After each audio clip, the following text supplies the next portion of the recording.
गणपती बाप्पा मोरया हो ना. आज डेकोरेशन करायचं होतं आणि गणपती बाप्पा वाचणार होते ना. आज खूपच टाईम झाला त्याच्यामुळं काय करा जाऊ दे म्हटलं काय करावा.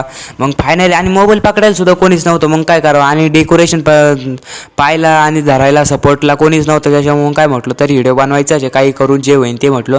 फायनली ना मग अर्धा घंट्यानंतर आहे ना थोडंसं डेकोरेशन केलं. खेळवे ठोकले तेव्हा फायनल झालं थोडंसं नीट. मग काय आणि चिकटटेप आम्ही किती पाडून दिले खाली आणि म्हणजे काम कमी चिकटटेप जास्तच वाया घालून टाकले. मग काय भाई विषय आड. मग काय फटाफट मराठी ब्लॉगरला सपोर्ट करा. एक लाईक अँड सबस्क्राईब करून टाका. एक लाईकला आणि सबस्क्राईबला काहीच जात नाही मित्रांनो.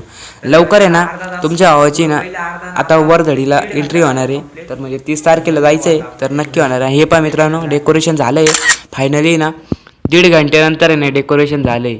इतकं बारीक लक्ष देऊन काम करावं लागतं ना काय सांगू आता. मग काय झालं आहे फायनली डेकोरेशन. मग थोडी जायचं आता मस्त गणपती आणायला बुलकवाडी. चलो फिर जाएंगे बुलकवाडी.